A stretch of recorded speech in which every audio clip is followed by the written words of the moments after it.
नमस्कार, right for news में आपका स्वागत है। आजादी से पहले भारत में 1881 से 1931 के बीच की गई जनगणना के दौरान सभी जातियों की गणना की गई थी।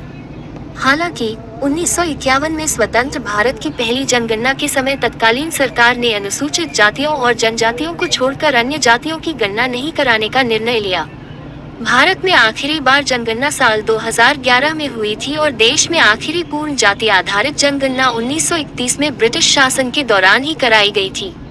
देश में जातीय जनगणना कराने के लिए केंद्र सरकार ने ऐलान कर दिया है। देश में जनगणना के साथ ही जातीय जनगणना कराई जाएगी। केंद्र सरकार के ऐलान के बाद अब राजनीतिक प्रभाव को लेकर चर्चा की जा रही है। केंद्र की एनडीए सरकार देश में जातीय जनगणना कराने पर राजी हो गई है। सरकार की इस घोषणा के साथ ही कांग्रेस, राजद समेत अन्य विपक्षी दलों ने इसे अपनी जीत करार दिया। ये 1996 से समाजवादियों के द्वारा दिया हुआ आवाज को, जिसके मुखिया थे लालू प्रसाद यादव जी, उनके संयोजक, लालू जी का आवाज 1996 से था कि भाई देश में आप जो भी योजना बना रहे हैं तो इसका कुछ आधार होना चाहिए। किस आधार पर बनाइएगा, इसके लिए आप जातीय जनगणना करा लिए। तो जाति आधारित जनगणना करा लेने से ये पता होगा कि किसकी कितनी हिस्सेदारी है, उसको उतना भागीदारी मिलना चाहिए। ये लड़ाई 29 साल से लड़ने के बाद ये 2011 में भी इसकी बात आ चुकी थी, लगभग इस पे बात भी हो चुकी थी कि अब जनगणना होगा।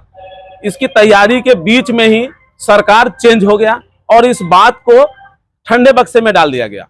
फिर 2014 के बाद से लगातार 11 साल पूरे विपक्ष इस पे मजबूती से अपनी लड़ाई लड़ते रहे और इसके लिए राहुल गांधी जी को क्या नहीं बोला गया, हमारे आदरणीय नेता लालू प्रसाद यादव जी को भी बोला गया, तेजस्वी प्रसाद यादव जी को भी उल्टा सीधा बहुत सारा बात बोला गया कि भाई ये लोग जात की लड़ाई लड़ना चाहते हैं और ये लोग जातिवाद करना चाहते हैं, मगर सच्चाई से वो बहुत दूर थे। जब तक किसी भी धर्म और जाति को आप अगर ऊपर उठाना चाहते हैं तो जब पता नहीं हो जाएगा कि हाँ हमारे समाज में चौधरी जाति कितने हैं, हमारे समाज में जो कलवार जाति बोलते हैं वो कितने हैं, ये पाल जाति कितने हैं, तो फिर हम उसका हिस्सा कैसे दे पाएंगे जब तक उसकी गणना ही करेंगे।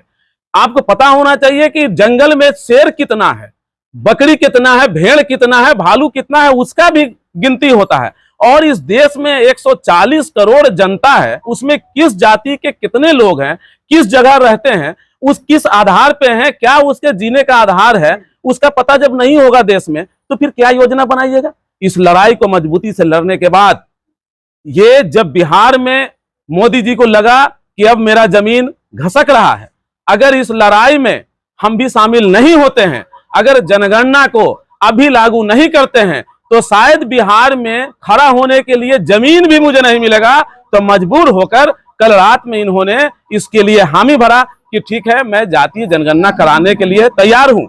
तो उन्होंने घोषणा तो कर दिया है, मगर आपके माध्यम से मैं अभी फिर पूछना चाहता हूं, आदरणीय प्रधानमंत्री जी, मैं आपको बधाई देता हूं कि आपने देर से ही सही मगर सही कदम उठाया है। अब हिंदुस्तान के जनता को आप ये बता दीजिए कि इसका डेट कब से होगा और इसमें जो खर्च लगेगा। आपको पता है कि लगभग 13 से 14 हजार करोड़ रुपया लगने वाला है। ये कितने दिनों तक में आप ये फंड को दे दीजिएगा जनगणना आयोग को कि ये कितना दिन में करके दे देंगे, ये जनता को बताने का अति शीघ्र कार्य करें। इसको सिर्फ घोषणा करके और बिहार के चुनाव का लाभ लेने का कोशिश ना करें।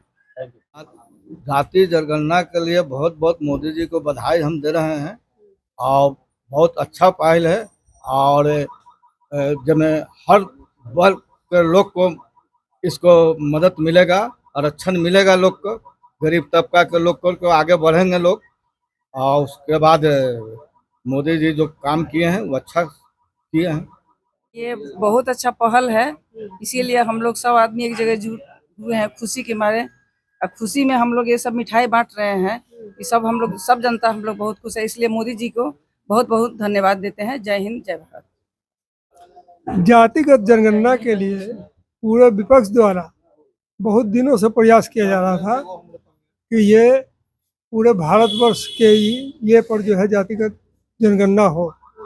जिस आधार पर बैकवर्ड क्लासेस अति पिछड़ी जाति सभी को जो न्याय नहीं मिल पा रहा है, उन लोगों को आरक्षण नहीं मिल पा रहा है, नहीं सर्विस में मिल पा रहा है और नहीं एजुकेशन में मतलब कि मिल पा रहा है, कहीं भी लोगों को आरक्षण नहीं मिल पा रहा है। तो ये जनगणना होने के बाद जो है वो सबको न्याय मतलब कि मिलेगा, सबको न्याय मिलेगा। इस पर केंद्र सरकार ने इस पर हम खासकर मोदी जी को हम लोग मतलब कि धन्यवाद देते हैं कि उन्होंने जातिगत जनगणना कराने का निर्णय लिया है और ये मतलब कि पूरे ऑल इंडिया लेवल पर जो है जातिगत जनगणना कराई जाएगी।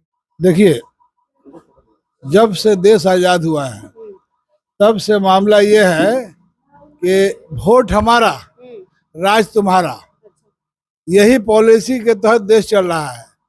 तो अब गरीब गुरबा लाचार ये सब जो है ना, ये बात को समझ लिया है और ये जो मांग उठ रहा था, सही है कि प्रधानमंत्री को सही वक्त पर ये सूझ आया है, ये अच्छी बात है।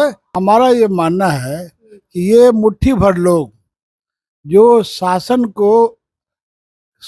को ये लोग जो है ना हथिया लिए हैं, देश जब से आज़ाद हुआ है आज तक यही होते आया है कि ऐसे तो कहने के लिए लोग कहते हैं कि सिख मुसलमान ये पंजाबी के बारे में कहते हैं, ईसाई के बारे में ये अल्पसंख्यक है। हम कहते हैं कि नहीं, गलत है। ये जो गरीब कुचले लोग हैं, दबे लोग हैं, ये बहुसंख्यक लोग हैं। हिंदू बहुसंख्यक नहीं है या मुसलमान अल्पसंख्यक नहीं है। ये राजनीति का ये सब सोचा है। ऐसा होना चाहिए कि जो दबे कुचले लोग हैं, जो जिनकी संख्या ज्यादा है, तो उनका महत्व ज्यादा होना चाहिए। और जो हमारे समाज के वरीय लोग जो शुरू से जो है ना मलाई खाते आए हैं, जो मजा लेते आए हैं, वो अल्पसंख्यक हैं। मुसलमान अल्पसंख्यक नहीं है। ऐसे लोग अल्पसंख्यक हैं जो सत्ता के में सट के और मजा मारते आए हैं, मलाई खाते आए हैं। तो आज के दिन में या आज के व्यवस्था में ऐसा होना चाहिए कि वो लोग जो दबे कुचले लोग हैं उनको ये ट्रीट कीजिए कि हाँ ये बहुसंख्यक है। ऐसे लोग जो अब तक राज करते आए हैं वो अल्पसंख्यक है। इसलिए ये व्यवस्था होनी चाहिए, समुचित व्यवस्था होनी चाहिए कि जातीय जनगणना कराइए। जातीय जनगणना करा के तभी ना आपको पता चलेगा कि चमार कितने लोग हैं, मुसहर कितने लोग हैं, और भी नीचे जो जातियां जो लिस्ट में है वो कितने लोग हैं। तो एकदम मैं ये दावा के साथ कहूंगा कि 80% ऐसे लोग होंगे और 20% वो लोग जो मलाई खाने वाले लोग हैं वो होंगे। तो ये व्यवस्था बंद होनी चाहिए। ये कुव्यवस्था है, ये कुव्यवस्था से निजात मिलनी चाहिए। और जो सही मायने में जो लोग दबे कुचले हैं, सवाल है ये मेरा कि अभी ही जाति जनगणना क्यों करवाया गया? अभी तो विधानसभा चुनाव होने को है, क्या लगता है कहीं न कहीं इसका असर कुछ होगा? देखिए, बीजेपी जो है ना, बीजेपी बहुत बड़ा खिलाड़ी पार्टी है। अच्छा। बहुत बड़ा खिलाड़ी पार्टी है। वो सोचा जो है ना समय पर छोड़ता है, सोचा समय पर छोड़ता है कि बड़गला के लोगों को बुड़वक बना के आज वोट ले लें, हिंदू मुसलमान करके मस्जिद करके पहले से मजा लिया और फिर अभी जातीय जनगणना का मामला लेके कहा हम पक्ष में हैं। अब जो है जो हमारे दबे कुचले लोग हैं वो झांसा में आ जाए और हमको वोट दे दें और फिर समय सत्ता पे हावी हो जाए। ये उनकी मानसिकता है। एक मेरा लास्ट सवाल आपसे यही रहेगा कि पहलगाम में जो अभी जो घटना घटी है, नरेंद्र मोदी जो है खुद दौरा किए, क्या लगता है इसमें कितना मतलब चुनाव पे असर पड़ेगा इससे? देखिए, कोई सही मानों में अगर जनता जो है अब जागरूक हो गई है, जैसा कि लोग बताते हैं, तो ये समझ रहे हैं लोग कि सब इनका स्टैंड है। ये पहलगाम हो या ये सब जो मामला है, ये सब इनका स्टैंड रहता है। और अब धीरे धीरे लोग को समझ में आ रहा है और ये लोग अब समझदारी से काम ले रहे हैं, अपना वोट बर्बाद नहीं करेंगे। इसलिए जो सही मानों में होना चाहिए वही होगा। और इनका जो है ना ये कूटनीति इनका चलेगा नहीं, ये खत्म होने वाला है, धीरे धीरे समाप्त होगा।